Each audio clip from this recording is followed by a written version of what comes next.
Welcome, guys, to the Faith, Family, and Football podcast. Today, we're just going to have a wonderful conversation with Dr. Ralph, and without having any specific direction, just to catch up on a couple of things. And we'll start with the sports segment. We'll delve in quite a bit. For those of you that read when we talk sports, Dr. Ralph is an ardent. Is it Dortmund? Is it Dortmund or Bayern? No, Bayern. Yeah, Bayern Munich. I like Dortmund. Bayern and Liverpool. And I happen to be a Man U supporter, sheepishly so nowadays. We have a wonderful legacy, but for some reason we have struggled.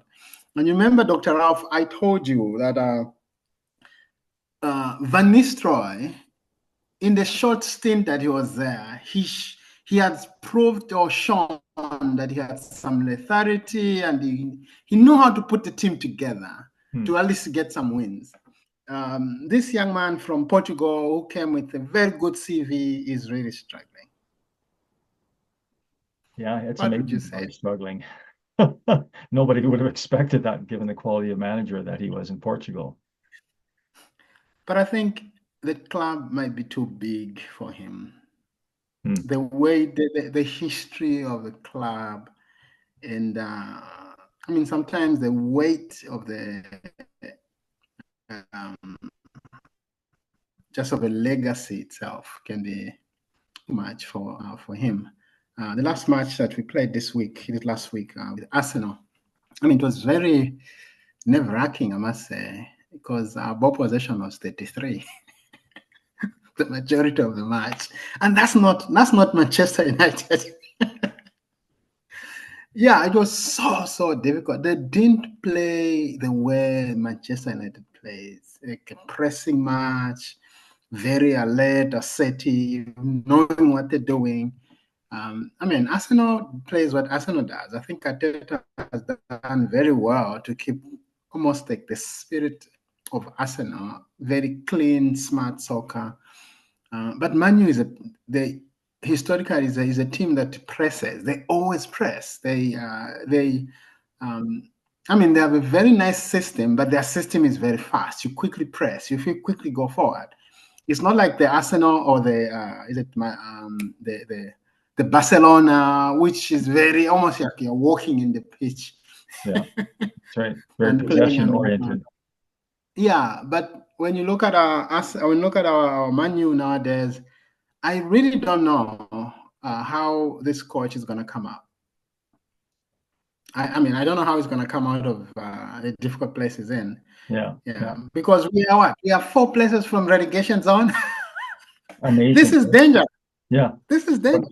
They're one of the worst seasons ever, almost, right? It's astounding. Yeah. I think part of the problem is, at what point do you stop changing coaches and just give some time and maturity with what you know is a top-notch coach and let him work with what he's got available to him to work with, right? And I think that's part of the challenge is, if it was any other coach, he'd probably be gone pretty soon, given how the season unfolds.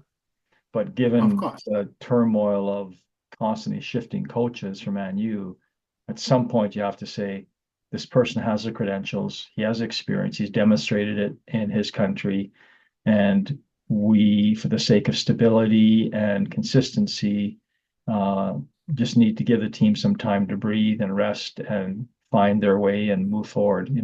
I think this is a write-off season, and hopefully it gives them a chance to build some sense of identity going forward. I think that's probably the biggest thing, is who are we now, right?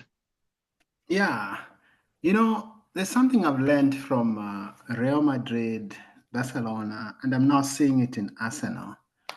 I think when you get a player that played in that club and understands the DNA of the club, and you give them enough time, they could really stabilize a club.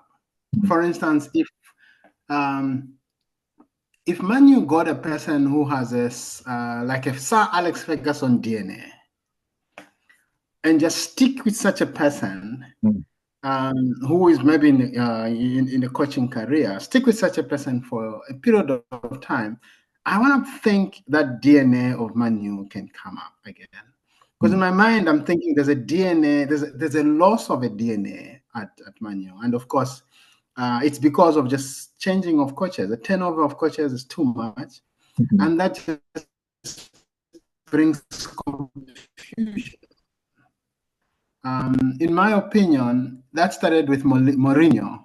Mourinho is such a great coach, but it's not such a great Manu coach. He's not a Manu type coach. Mm.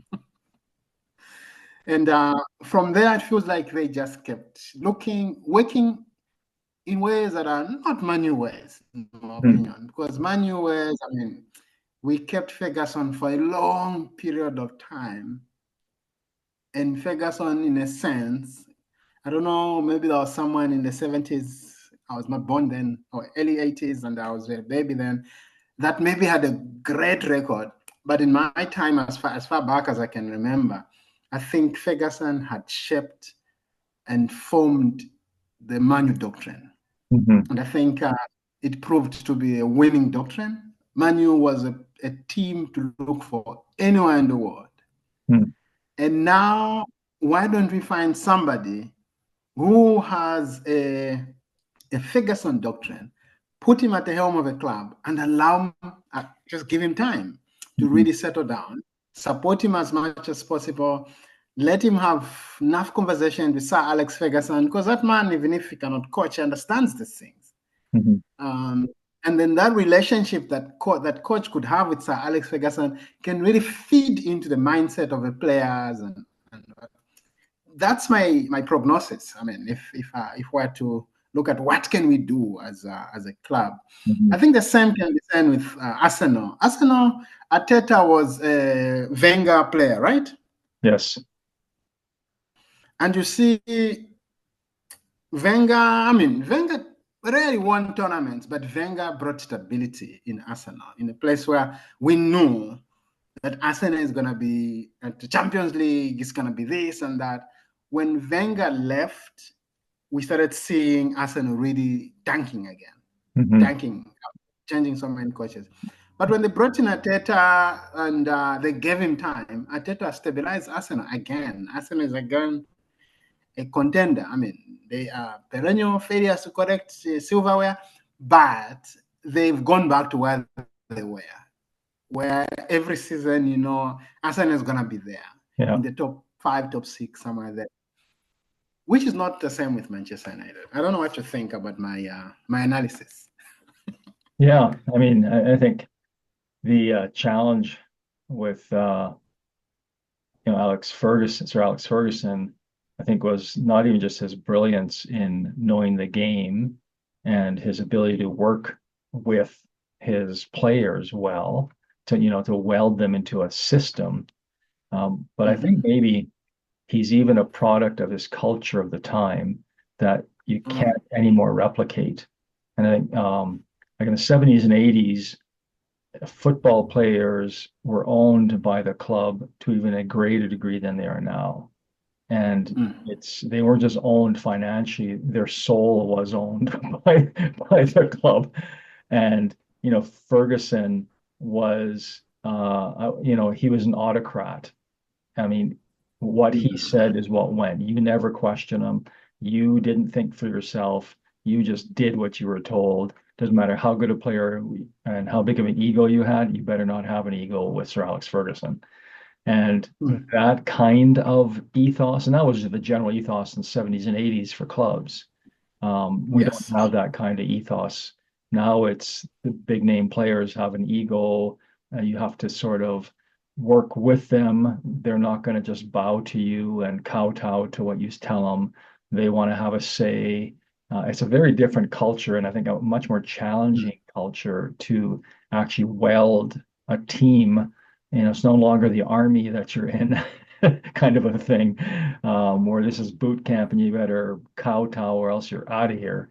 I think the whole culture, I don't think makes an Alex Ferguson ever possible again for a team to the degree that it was back then. That being said, there is, I think, like you said, you've identified there is a certain DNA to how people expect Man U to play.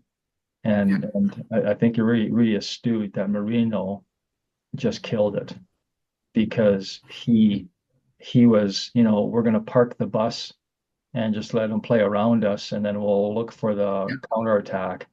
And that intensity of play, when you're parking a bus, you're running around, but you're not really in a win mentality. You're in a hang on and get one goal mentality, but you're not in a dominating, like before where you said they were pressing, they're dominating, they're swarming everywhere.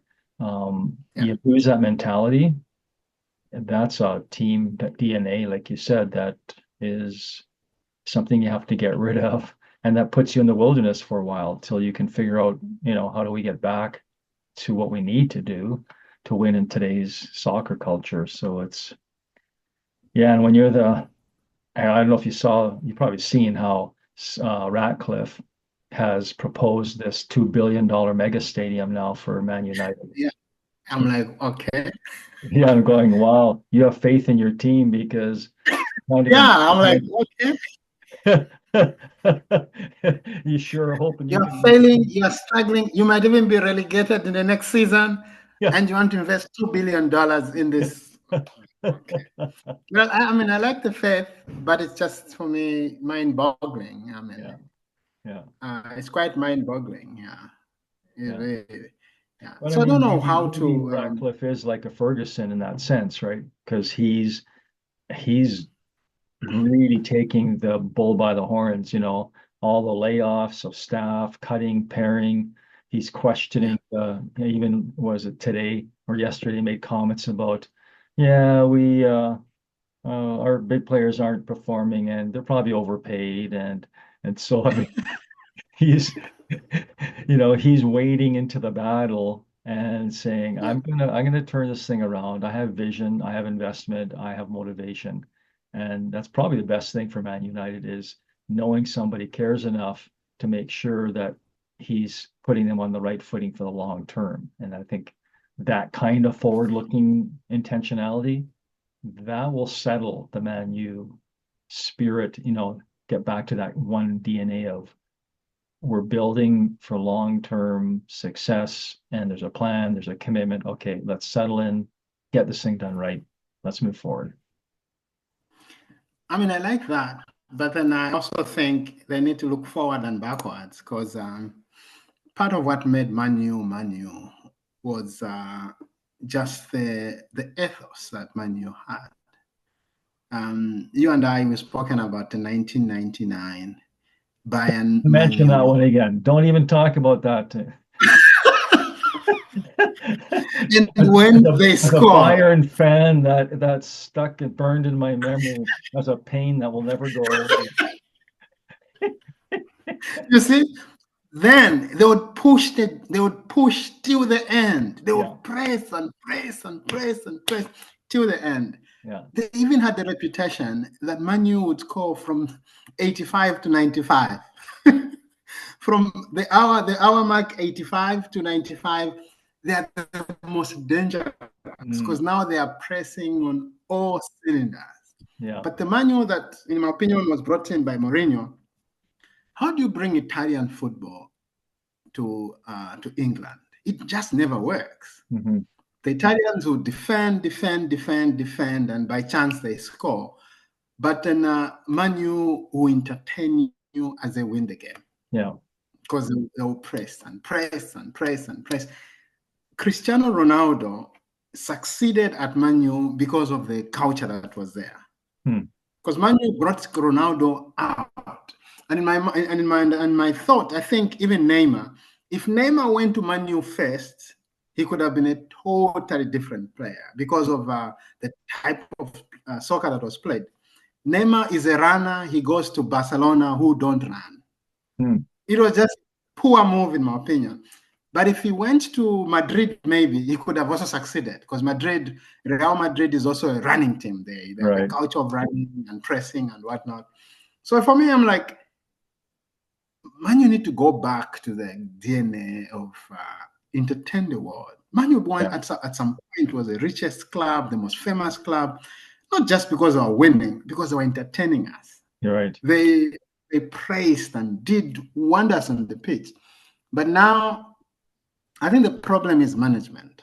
I don't know who's really running the club, but the management problem is the problem of coach turnovers is management. People are not doing a good stock taking. They really need to do an audit of themselves, and not just an audit of the finances, but also an audit of the culture, the system, the tradition of a club, because really things have changed from a place of a team that is confident to press and push to a team that I don't know what system they play right now. It's like I'm watching my team, I'm like, what team is this? Yeah, yeah. And it's very sad, really. Yeah, yeah, exactly. Yeah, Any team that came to Old Trafford.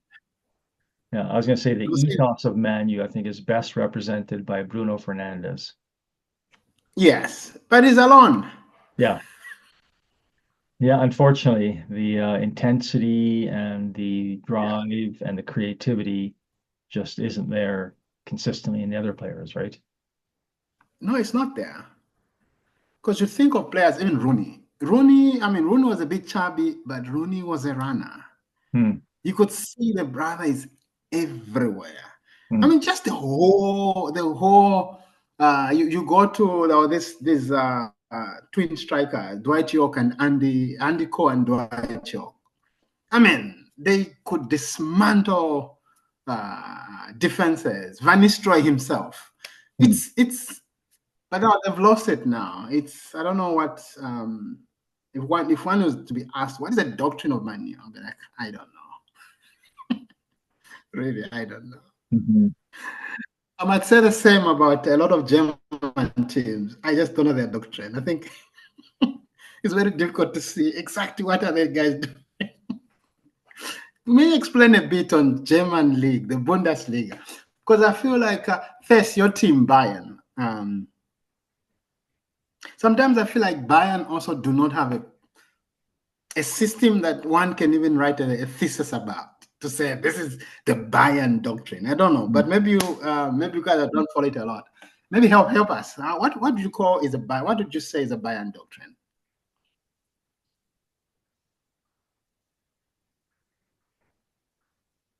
I mean, it's still German football.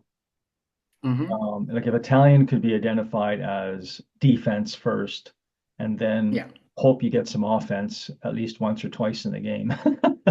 Yeah, that's Italian. That one we know. We expect that all the time. Yeah. I would say the German approach is methodical. It's not tiki-taka or whatever the Spanish approach was, right? Where you just keep the ball as long as you can. German approach is methodical. It's a build-up kind of approach. You're building and building, and then you're just probing and looking. It's not always necessarily, the quick counterattack approach. It's more get the possession and methodically get people in a place where you just move it around and you're probing and looking for the opportunities to score. I mean, I think it's changed now with Harry Kane being part of Bayern, because before they didn't really have a center point like Harry Kane gives them the opportunity to have. And so, when you're not really a single striker, a number 9 focused team, then you're more methodical in your build-up. But when you've got a strong number 9, you can do a lot more in terms of getting the offense and more quick breaks kind of a thing. So, I mean, I think I like their play now, where it's not just the build it around and then it's like quit fiddling around and start attacking you guys. They really try and use, particularly with Davies and Olise and Coleman. I mean, you've got the quick outside attack with attacks from the side, crosses. They've really improved that part of their game. They're much more creative and energetic in terms of their game. So I'm appreciating what I'm seeing from them, as a team, which surprised me with Vincent Company because, who was he really in terms of big name coach? He wasn't. He just was No, a big name player, and he was a central defender at that, and yet he somehow managed to get them really scoring well as a team. So yeah. So what would you say about Pep with Man City? What do you think is happening? with Because Man I City, think, yeah, first with the coach, I think something psychological is happening with the coach. I don't know what that is, and that is affecting the whole team because I don't understand how a team can just, with the same players who just about 2 seasons, last season, the other season were invincible, mm-hmm. same team to the T. And now all of a sudden, uh, last weekend when they lost to is it new? I don't know. I've forgotten the name. They lost to a team, an average team, Yeah, and they keep losing. I mean, right now when Man City is playing, you don't go there with a foregone conclusion that they are winning the game. that's right. Yeah, exactly What right. would have happened? Yeah. I mean, who knows, right? Obviously, like you said, it's the same players, so it's not the makeup of the team that's the issue. I mean, they're Mm-hmm. older now, so now you're dealing with older legs. Um, I mean, I wonder if it's just too much of the same, and you get into a mentality of routine and no Mm-hmm. longer have a spark of the unpredictability that used to be the Man City, because players are having fun. It's creative. There's unpredictability. There's the there's this what will you say it the synergy between the players that was just obvious, right? They just knew where each other was going to be and how. And I wonder if maybe it's just you get all those players every season, the same thing over and over again, system wise, like, okay, wake me up when we're done. And it becomes pedantic and you lose the creative flair and I think the energy, the fire in the eyes and then the heart kind of the players. I don't know. I'm totally just Yeah. guessing. But I mean, Pep Guardiola's made a few comments this season already about, their performance is on me. And he's made some comments about what, anyway, interesting comment once. Maybe I'm misinterpreting it. Almost like I feel like I've lost my way this season, but, we'll get it back kind of a feel. Um, so yeah, I don't know. I mean, I celebrate that because I despise Man City not quite as much. Well, I guess more than Man United now. So that's progress in my Man Unitedness. Man City, the glory days of Man United, Man City was nowhere to be seen. They were some small brother somewhere. Yeah, exactly. Right. Going back to Pep, do you think that Pep is an autocrat by the behavior of the team now? Could it be that he really does not tolerate dissent? He just wants things a similar way, and people are emotionally or psychologically disgruntled. Because in my mind, I'm thinking when there's enough freedom, there's movement. Whether because the movement happens because of that freedom, Right. and suggest things, or maybe we are not working because of this. But then when somebody, especially when the leader is rigid, this is the way, my way or the highway, somewhat people check out. Feels like there's some checking out that happened with the team. That's probably a good word. Yeah. Because You're all checking those out. guys are very competitive. I don't think, yeah, I don't think they enjoy losing themselves. And they're professional enough that they might even be winning without a coach where they are today. So Hmm. what's happening? Hmm. Yeah. Yeah. Like I said, I don't know, but I think your checking out comment, I think it's just a natural tendency when season after season, Mm-hmm. you're just doing the same thing. It's hard to be motivated. Like having something new refreshes and creates energy and freedom, like you said, in a player. And I think it's just maybe, I think maybe that's part of the key here. There's no real other reason to explain. I mean, you could explain, not being in first place by a bunch of factors. But when you have such a bad season, such an average season, from such a significant run, it's like, it's not tactics, it's not players. I'd say it's the psychology. Something just has got lost in translation. Yeah, I think so. Because the performance of Liverpool, that's a normal standard performance. They've been the past 3, 4, 5 seasons, you could tell these guys are in this category. They are contenders. And that has been the case. They've even changed the coach, but they're still almost in the same space, contenders. Probably they might be the ones to win the cup. I mean, the league this season. But for our friends, it's just totally something really like big happened. Yeah. Going to national team football, same observations. I see Brazil in my analysis is similar in playing to the former Manu, pressing, high tempo, and entertaining. Argentina is similar to the Barcelonas, the Arsenals, just holding the ball as long as possible, looking for some weaker places and then do some quick in and out and whatnot. And then, in my opinion, they look very methodical, like they've honed their trade. But apart from the ones when Brazil beat Germany, apart from Germany, in my opinion, in their lack of system that I can easily decode and say this is how they play, they are always a threat to these teams.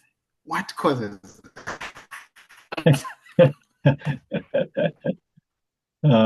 I think part of it, are you asking why is Germany always a threat to Brazil and Argentina? Yeah, because Brazil and Argentina, they look like they've honed their systems. Yeah. From afar, you can tell this is Brazil at their best, or you can tell that it's not because you know what Brazil is, you know what Argentina is. Yeah. I struggle to know what Germany is. Yeah. Because sometimes I just feel like German plays to score, nothing else. Yeah, and I mean, part of Germany's DNA is they always think they will win. They never think they're beaten. It doesn't matter.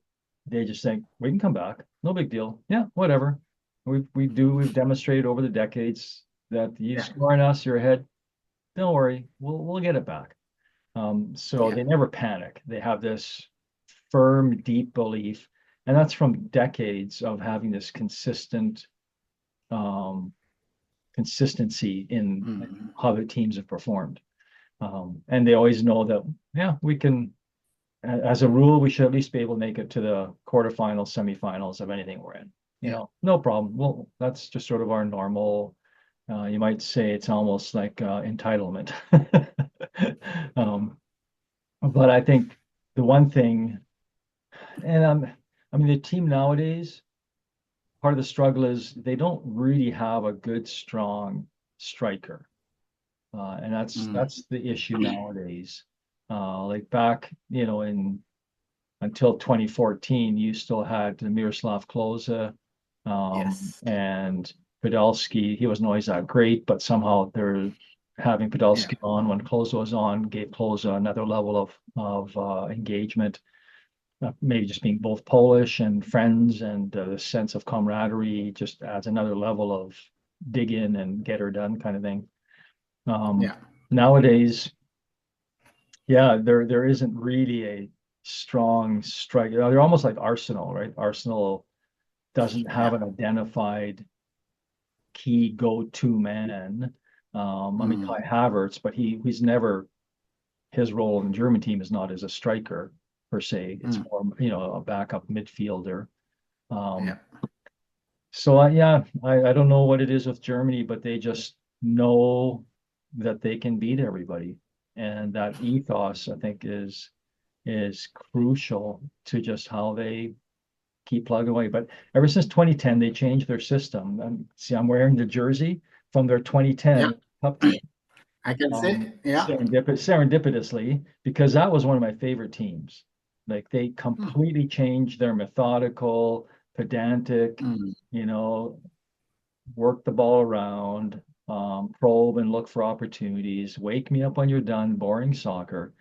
To 2010, they had all these new guys. They put on the top team and they just let them go.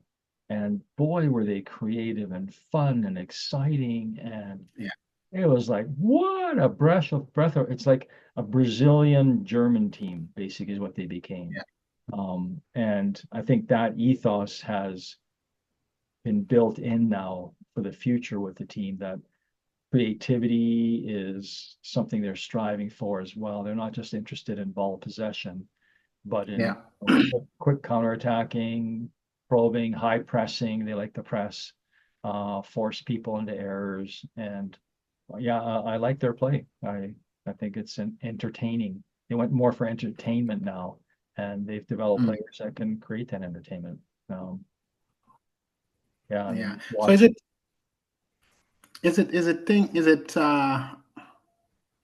because I see my following of German, like you said, is almost every World Cup you would find Germany has a very strong number nine. Jürgen Klinsmann. They always had this person. When you talk of Italy, they always had a strong defender. They even had this guy who won the Ballon d'Or. What was his name again? One of the only defenders who have won it from Italy. What was his name? He was their captain, I think, 2006 World Cup. Is that when they won it? Maldini? Paolo Maldini? No, not Maldini, the other one. I've forgotten the Oh, other yeah. name. I can see him. Picture him. Yeah. They're central midfield, central fullback. So from the tactical changes that German has made, do you say now that according to assessment that they've done away with having this strong top man in their strategy? They just now, in a sense, borrow the Spanish entertaining type soccer, or have they morphed it into a combination of the Spanish and their old selves? Yeah.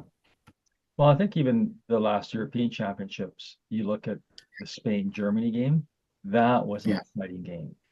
Like basically, like Spain has progressed, like under Luis Enrique, they went to extreme possession ball, but they couldn't score worth beans, right? And then now they've kept the possession, but for the purpose of aggression.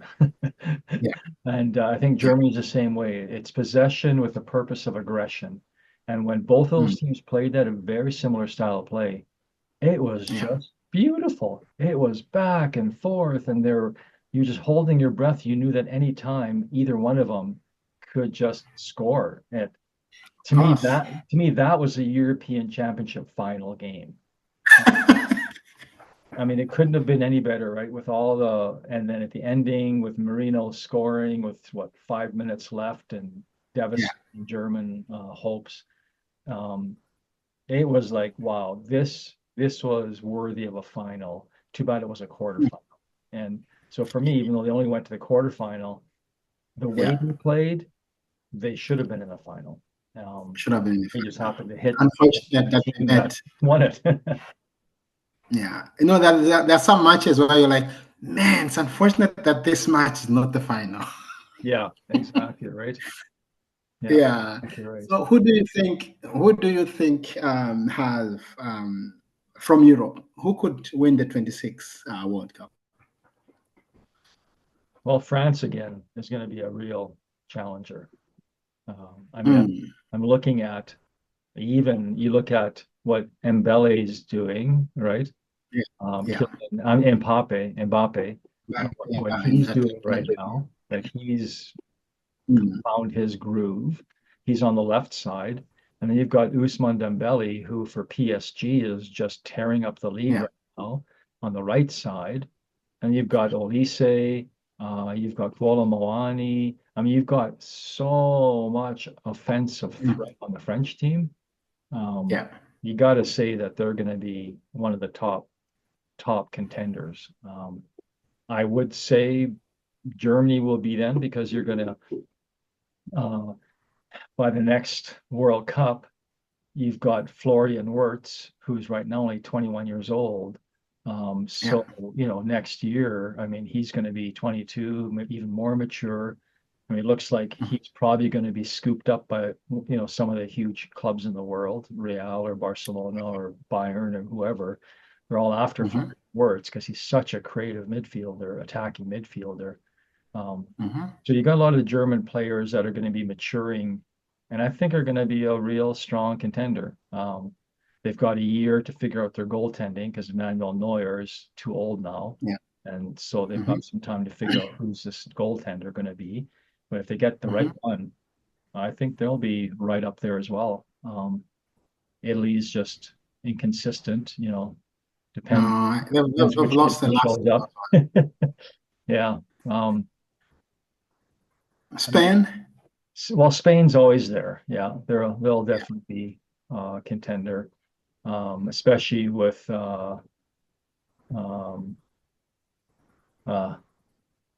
who's that 17-year-old teenager? Lamine. Lamar, yeah. Yamin Lamar. Yeah, I mean, he's just tearing it up at Barcelona. Like his stats at 17 are astounding. So I mean, that's going to be, yeah, and I mean, England, they always like to think they're a contender, but we'll see. Perennial underperformers. Yeah, exactly. Yeah. That's bad for them. Yeah, they produce some of the most entertaining soccer at the club level, but I don't know, they struggle at the national level, really struggling. Yeah. So yeah it will be. And then South America, between Brazil and Argentina, which one do you think could really be a serious? I know those two are always contenders, but which one do you think could be?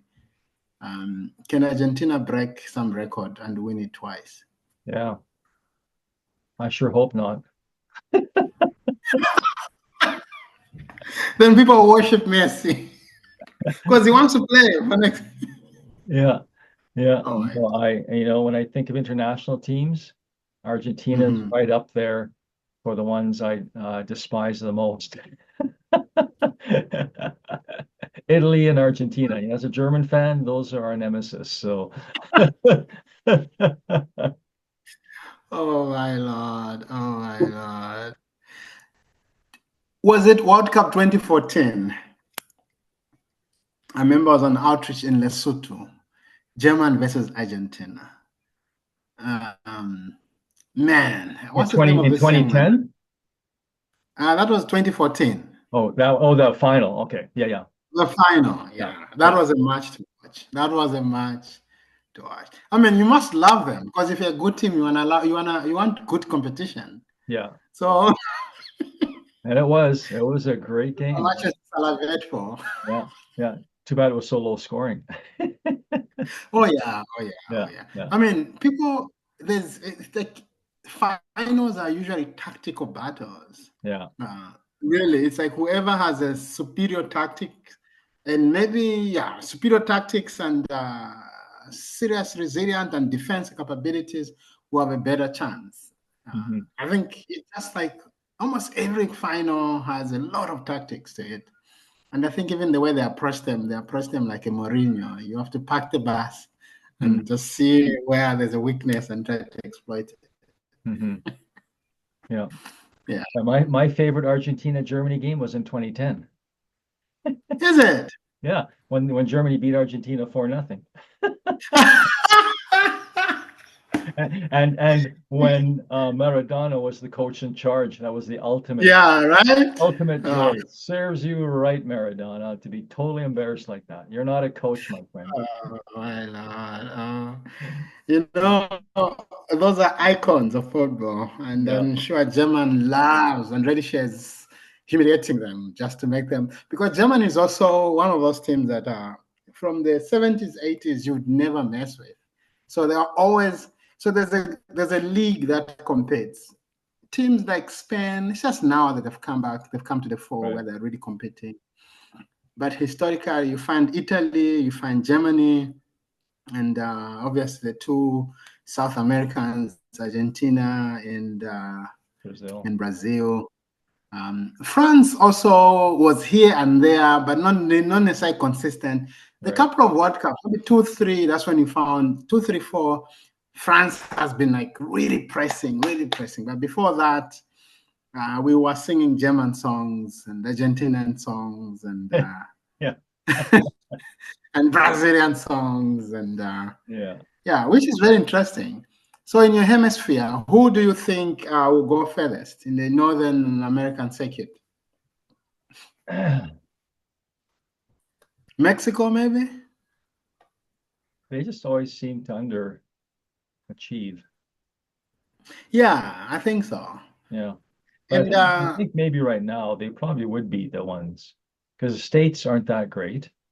I mean, mhm, Canada, interestingly, mhm, who is it? I was looking on just there's an opinion column on Arsenal on the BBC, and they are talking about how okay. all the strikers that are potentially of interest for Arsenal who could help them with a number nine, and they mentioned Jonathan Mm. David, who's at Lille right Ah, now, and he's Canada's yeah. striker. And I'm going, wow, that Mm, they're putting Jonathan David in the same league as all these big name strikers that are potentially available that Arsenal could draw from. Like, that's impressive that he'd be in that yeah, same it is. category, of consideration. So, I mean, if Yeah, it if is. he is of that level and Canada, I mean, their game is very entertaining, with Mm, Alfonso Davies and some of their mhm, players, like they're actually a pretty entertaining and a dangerous team. Way mhm, different than Canada in the past. Canada in the past was the Mourinho approach. We don't know what we can do. Let's just hang on and see if we happen to get a goal. It was that kind of mentality. And now it's like they're high pressing, they're quick counterattacking, they're just a nice team to watch. It's like, I love it. I'm very impressed. Proud to be a Canadian. beautiful. So, do you think the the North American circuit will say this is our backyard, This and is what, sorry? this is our backyard, this is our home, Okay. and whoever wants the cup will have to really fight it. I mean, you have to work for it Hmm. because we do whatever we can to, in a sense, protect it. Want to keep it in our backyard. Hmm. Do you think there's such a mentality, or it's just we know we are not some of the best teams in the world. Hmm. We're just gonna participate. How are people preparing for this Yeah. in just North America? Yeah, I think part of it, I mean, if it was one country that was hosting it, then it's much different ethos of this is our cup. But since it's three Yeah, countries, it's sort of like, well, it's just nice to have everybody here. It's probably more the feeling. yeah, Well, we're privileged to yeah, have everybody here. That's kind of fun that we're actually hosting. We can see the big names, but I don't think there's a yeah, sense of North America deserves the cup and we're going to go somewhere with it. I really don't yeah, see that ethos spread across the three countries. And even yeah, now, with all the political challenges that are yeah, unfolding because of the um, unfortunate American president that who's in there and causing consternation everywhere, there's yeah. no love between Mexico and the States and Canada and the States that And would have it's, been it's, even last it's year. Like crazy. now it's a very competitive. It's like we don't care what the States does anymore. We hope actually you guys tank and are totally embarrassed That would be our ultimate vindication for hosting the World Cup here. We don't have to win it. We just want you to lose so badly that you will be like a dog with your tail between your legs and you'll just run Oh my hard God. forever and ever. Amen. Oh my God. So for me, that's also taking away the political thing. That's also, I found it very difficult whenever they said, no, we need to share the World Cup with 3 countries. I think something is lost in that. Mm-hmm. It's because the World Cup is a party that is hosted by this community. I remember when South Africa hosted the World Cup. I mean, the whole country was just elated. It's like that's like the party that happened in this country. A whole month was a party, almost like a party day. But when it spread, then I mean, 3 cultures in a sense. What do you really showcase? And so it's I don't know what FIFA was doing. Maybe it's trying to save costs for hosting countries, but at the same time, I really think for this, for the World Cup, any World Cup for that matter, not just this coming one, for any World Cup to really have the atmosphere that World Cups have, I think it needs to be hosted by one country. Mm-hmm. It Yeah, definitely, yeah. I think it just, Yeah. yeah. I I don't mean, know why there's this change, but it just well, I makes think like sense. you said, Well, we like, can oh, cross sorry. over. Yeah, we may cross over to the unrecorded Okay. and Sounds yeah, good. Good conversation. conversation.